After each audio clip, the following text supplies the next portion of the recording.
আন্তর্জাতিক সংবাদ মাধ্যম আল জাজিরা সূত্রে জানা গিয়ে মার্কিন প্রেসিডেন্ট ডোনাল্ড ট্রাম্প তেহরানের মঙ্গলবারের মধ্যে হরমুজ প্রণালী পুরোপুরি খুলে দিবের আলটিমেটাম দিবের পর আজকে যুক্তরাষ্ট্র ও ইসরায়েল ইরানের বিভিন্ন শহরত ব্যাপক হামলা চালাই। হামলাতে একখান শীর্ষস্থানীয় বিশ্ববিদ্যালয় সহ আবাসিক এলাকাও ক্ষতিগ্রস্ত হই। এতে করে এনে বহু বেসামরিক নাগরিক নিহত হই, যার মধ্যে 6 জন শিশুও আছে। ইরানের ফার্স্ট নিউজ এজেন্সি জানাই তেহরান প্রদেশের বাহারস্তান কাউন্টিত বিমান হামলা 23 জন নিহত হই। নিহতসকলের মধ্যে 10 বছরের হম 4 মাইফুয়া শিশু এবং 2 ছেলে শিশু আছিল। কম শহরের একখান আবাসিক ভবনত হামলাত অন্তত 5 জন নিহত হই বলে গভর্নরের উপদেষ্টা মর্তেজা হেদাইরি জানাই।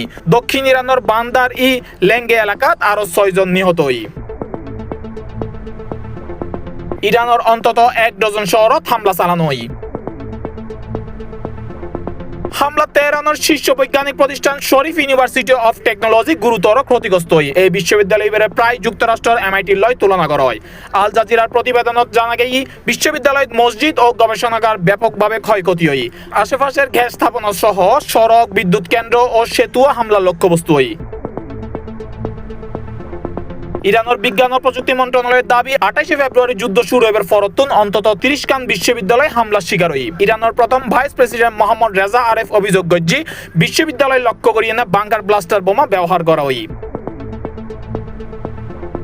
ইন্দি আন্তর্জাতিক রেড ক্রস ও রেড ক্রিসেন্ট ফেডারেশনের প্রধান জানাই সংঘাত শুরু হবার পরতুন একাধিক রেড ক্রিসেন্ট অ্যাম্বুলেন্স ক্ষতিগ্রস্ত হই। 4 জন স্বেচ্ছাসেবকও নিহত হই। তে চিকিৎসা কর্মী ও স্বাস্থ্যসেবার উদ্যোগ হামলারে অগ্রহণযোগ্য বলে মন্তব্য করছি। International desk C+ TV।